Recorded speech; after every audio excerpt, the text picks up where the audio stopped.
பாருங்கள் ஃப்ரெண்ட், நீங்களும் இந்த மாதிரி மீன் குழம்பு பண்ணணுமா இருந்தால் இந்த வீடியோ பாருங்க. இது எப்படி பண்ணுறதுன்னு காமிச்சு தரேன். முள்ளன் மீன் குழம்பு இது எப்படி பண்ணுறதுன்னு உங்களுக்கு ரெசிபி காமிச்சு தரேன். வாங்க பார்க்கலாம்.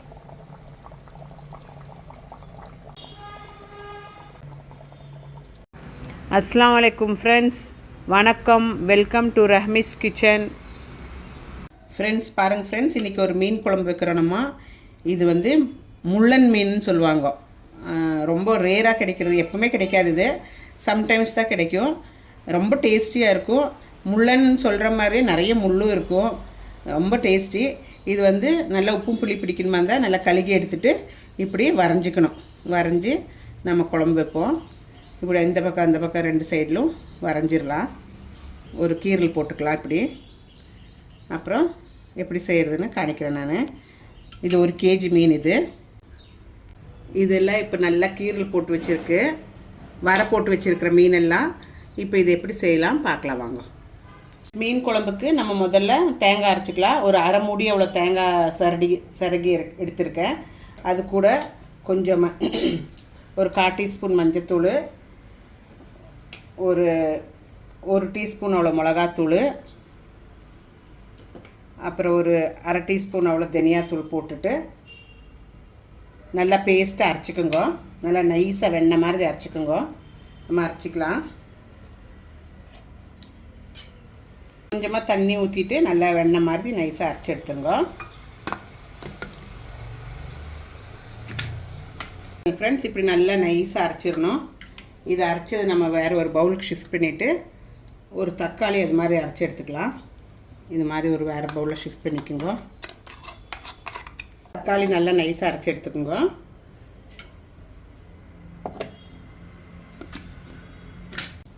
பாருங்கள் ஃப்ரெண்ட்ஸ், தக்காளி நல்லா நைஸாக அரைச்சாச்சு. இனி எப்படி நம்ம குழம்பு தாளிக்கிறதுன்னு பார்க்கலாம். ஃப்ரெண்ட்ஸ், சட்டி காஞ்ச பிறகு நம்ம ஒரு 2 டேபிள் ஸ்பூன் அவ்வளோ தேங்காய் எண்ணெய் ஊற்றிக்கலாம். 2 டேபிள் ஸ்பூன் அவ்வளோ ஊற்றிக்குங்க. ஃப்ரெண்ட்ஸ், எண்ணெய் நல்லா காஞ்சிருச்சு. நம்ம ஒரு 1/4 டீஸ்பூன் அவ்வளோ வெந்தயம் போட்டுக்கலாம். இது சின்ன ஸ்பூனு, அதனால தான் 2 வாட்டி போட்டேன். அப்புறம் ஒரு 1/4 டீஸ்பூனு ஜீரகம் போட்டுக்கலாம். ஒரு வெங்காயம் சின்னதாக அறுத்து வச்சுருக்கிறேன். கொஞ்சம் கருவேப்பிலை தாளிக்கிறதுக்கு போட்டுக்கலாம்.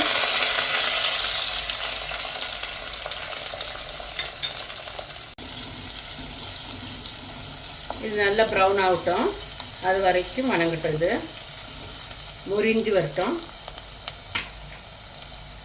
ப்ரௌன் ஆயிடுச்சு வெங்காயம். இப்போ நம்ம ஒரு 10 சின்ன வெங்காயம் எடுத்து சதைச்சி வச்சுருக்கோம், அது போட்டுக்கணும்.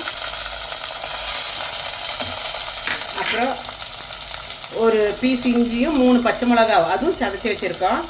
ஒரு பீஸ் இஞ்சியும் பச்சை மிளகா எல்லாம் சதைச்சதெல்லாம் போட்டுக்குங்க. தேங்காய் அரைச்சி வச்சுருக்கிறது போட்டுக்குங்க.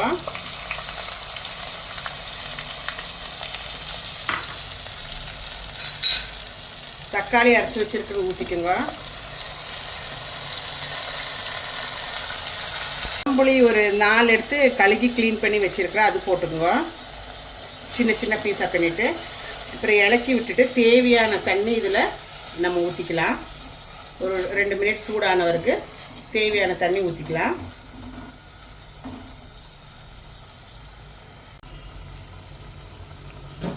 பாருங்கள் ஃப்ரெண்ட்ஸ், தேவையான தண்ணி ஊற்றிக்குங்க. கொஞ்சம் கொஞ்சமாக, கொஞ்சம் கெட்டியாகவே இருக்கணும் குழம்பு.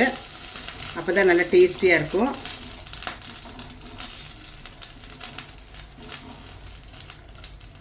பாருங்கள், இப்படி இருக்கணும். அப்புறம் உப்பு போட்டுக்குங்க. இது போட்டு நல்லா மசாலா கொதிக்கிட்டோம்.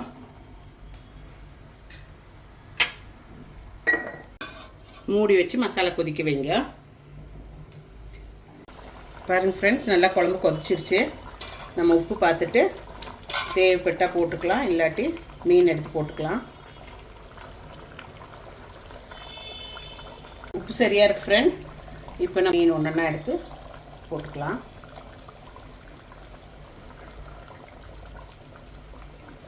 சூப்பராக இருக்கும் இந்த மீன் கறி. நீங்கள் வீட்டில் ட்ரை பண்ணுங்க, உங்களுக்கு இஷ்டம் ஆகும். ரொம்ப எம்மையான மீன் வேறு இது. இந்த நான் சொன்ன மாதிரி ரொம்ப கஷ்டம் இது கிடைக்கிறது. கிடச்சிச்சின்னா விடாதீங்க, வாங்கிக்கோங்க. வாங்கி செய்து பாருங்கள் இந்த மாதிரி.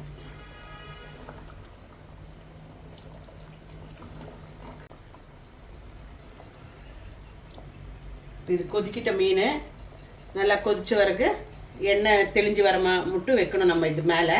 அதுக்கு பிறகு நம்ம ஆஃப் பண்ணலாம். இது நல்லா கொதிச்சு மீன் வெந்து வரட்டும்.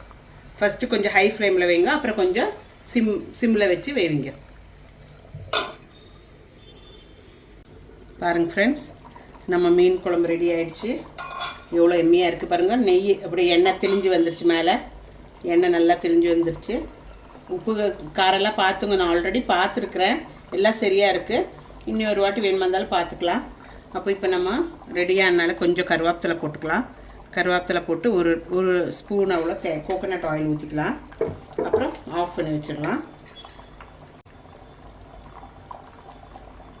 ஒரு ஸ்பூன் அவ்வளோ கோகோனட் ஆயில் ஊற்றிட்டு நம்ம வந்து ஆஃப் பண்ணிடலாம். எவ்வளோ எம்மியாக இருக்குது பாருங்கள் ஃப்ரெண்ட்ஸ். இந்த மாதிரி நீங்களும் வீட்டில் செய்யுங்க, உங்களுக்கும் கண்டிப்பாக லைக் ஆகும். முதல் வாட்டி பார்க்குறதா இருந்தால் ரஹ்மிஸ் கிச்சன் சப்ஸ்கிரைப் பண்ணுங்க. உங்களுக்கு இஷ்டம் ஆச்சுன்னா லைக் பண்ணி, கமெண்ட் பண்ணி, சப்ஸ்கிரைப் பண்ணி, ஷேர் பண்ணுங்க எல்லாத்துக்கூட. மீண்டும் அதர் வீடியோட உங்களை சந்திப்போம். தேங்க்யூ, டேக் கேர், பாய்.